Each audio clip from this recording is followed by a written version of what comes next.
हरियर काका गुस्से में खड़े हो गए. हरियर काका stood in anger, गुस्से में, and गरजते हुए कहा, and roared, and what he said, I am alone, मैं अकेला हूँ, तुम सब इतने हो, and all of you are so many. ठीक है, फाइन, किल मी, मुझे मार दो, मैं मर जाऊंगा, लेकिन जीते जी एक दूर जमीन भी तुम्हें नहीं दूंगा, लिखूंगा. I will die, but while I am alive, जीते जी, I will not transfer even a small piece of land to you.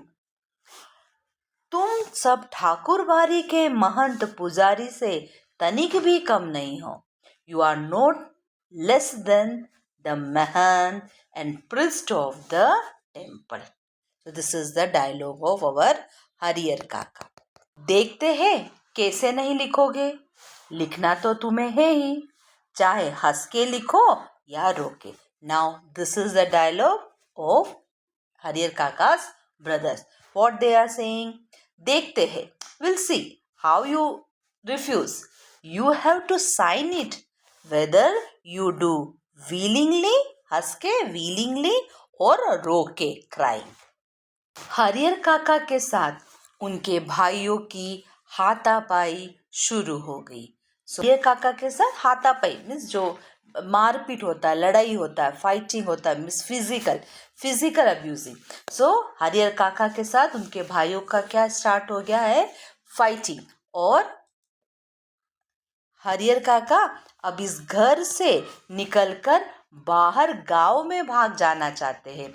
सो हरियर काका now wanted to escape from the house and run out into the village.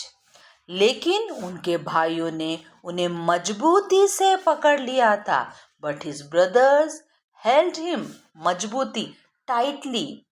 When he resisted, they began to beat him as well.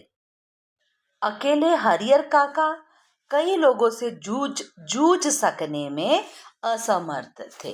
So हरियर काका was alone. So he was unable to struggle against so many people. फलस्वरूप उन्होंने अपनी रक्षा के लिए खूब जोर जोर से चिल्लाना शुरू कर दिया. As a result, फलस्वरूप, as a result, to defend himself, he began shouting loudly for help. अब भाइयों को चेत आया कि मुंह तो उन्हें पहले ही बंद कर देना चाहिए था. Only then did his brothers realized that they should have silenced him earlier. उन्होंने तत्क्षण उन्हें पटक उनके मुंह में कपड़ा ठूस दिया. So they immediately threw him down. तत्क्षण उन्हें पटकना means threw him down and कपड़ा ठूस दिया and stuffed a cloth into his mouth. लेकिन ऐसा करने से पहले ही काका की आवाज गांव में पहुंच गई थी.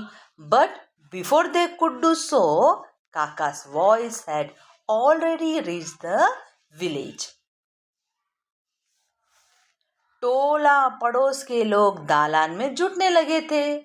So people from neighborhood began gathering in the dalan courtyard. ठाकुरबाड़ी के पक्षधरों के माध्यम से तत्काल यह खबर महंत जी तक भी चली गई थी. So now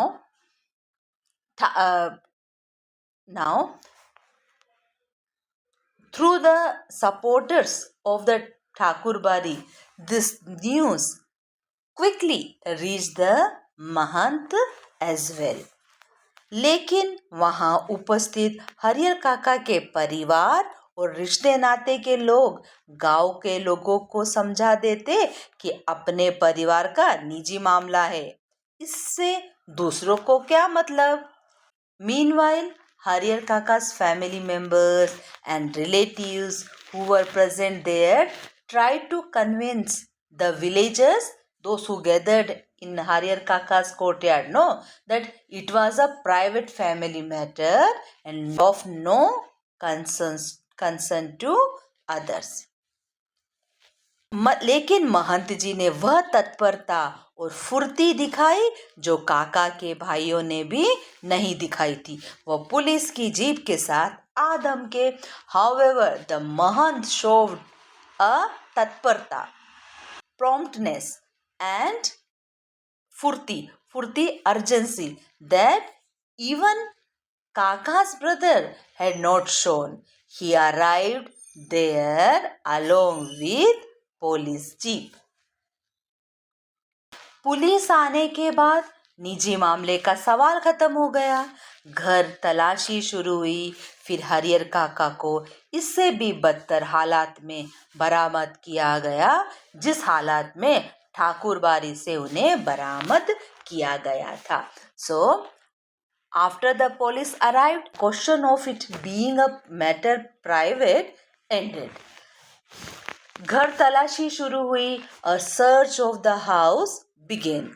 Then Hariyar Kaka was found and even worse condition, बदतर हालात, worse condition than the state in which he had been recovered from the Thakur Bari earlier. बंधन मुक्त होने और पुलिस की सुरक्षा पाने के बाद उन्होंने बताया कि उनके भाइयों ने उनके साथ बहुत जुल्म अत्याचार किया, कि जबरन उनके कागजों पर अनेक के निशान लिए हैं, कि उन्हें खूब मारा पीटा, कि कोई भी दुर्गति बाकी नहीं छोड़ी, कि अगर थोड़ी देर तक पुलिस नहीं आती तो वह उन्हें जान से मार देते. So after being freed and placed under police protection, he stated that his brothers had subjected him to great atrocities, जुल्म अत्याचार किया, कि जबरन उनके अनेक कागजों पर उनके अंगूठे के निशान लिए गए हैं. That they had forcibly taken his thumb impressions on many documents, that they had beaten him severely, they had left no form of mistreatment undone, and that if the police had not arrived in time, they would have killed him. There were several wounds, zakhma, visible on his back, forehead, and legs. वह बहुत घबराए हुए लग रहे थे. He appeared extremely frightened. कांप रहे थे and was trembling. Suddenly, अचानक गिरकर बेहोश हो गए. Suddenly he collapsed and lost consciousness. मुंह पर पानी छिटकर उन्हें होश में लाया गया. So water was sprinkled on his face to bring him back to sense. भाई और भतीजे तो पुलिस आते ही चंपत हो गए थे. So as soon as the police arrived, his brothers and nephew had fled. Police की पकड़ में रिश्ते के 2 व्यक्ति आए. 2 relatives were caught by the police. रिश्ते के सभी लोग फरार हो गए थे, while the rest of the relatives also escaped. हरियर काका के साथ घटी घटनाओं में यह अब तक की सबसे अंतिम घटना है. So this in the meaning that this is the latest and final incident so far in the series of events that happened with Hariyar Kaka. अंतिम घटना. It was a final incident. इस घटना के बाद काका अपने परिवार से एकदम अलग रहने लगे. After this incident, काका began living completely separate from his family. उनकी सुरक्षा के लिए राइफलधारी पुलिस के 4 जवान मिले हैं for his protection. For his security, 4 rifle-bearing policemen have been assigned to him. हालांकि इसके लिए भाइयों और महंत की ओर से काफी प्रयास किए गए थे. Although considerable effort, प्रयास were made by both his brothers and the Mahant regarding this. असल में भाइयों की चिंता थी कि हरियर काका अकेले रहने लगेंगे, तब ठाकुर बारी के महंत अपने लोगों के साथ आकर पुनः उन्हें ले भागेंगे. Reality is that the brothers were worried that if Hariyar Kaka will live alone, the mahant from the Thakur Bari might come with his followers and abduct him again. और यह चिंता महंत जी को भी थी.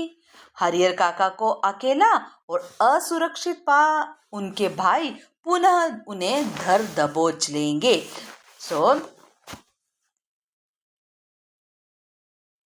on the other hand, the mahant was equally concerned that if Hariyar Kaka was found alone and unprotected, his brothers might capture him once again. So both sides, Mahant and Hariyar Kaka's brother, both were worrying about हरियर काका.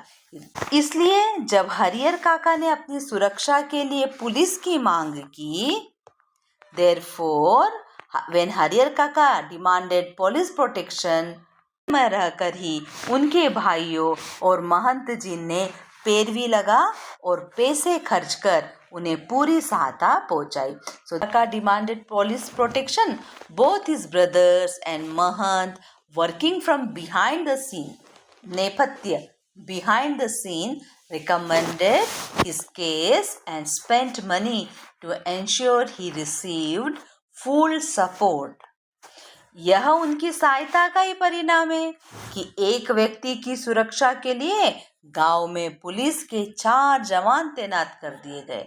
It is as a result of their effort that 4 armed policemen have been deployed in the village for the protection of a single individual.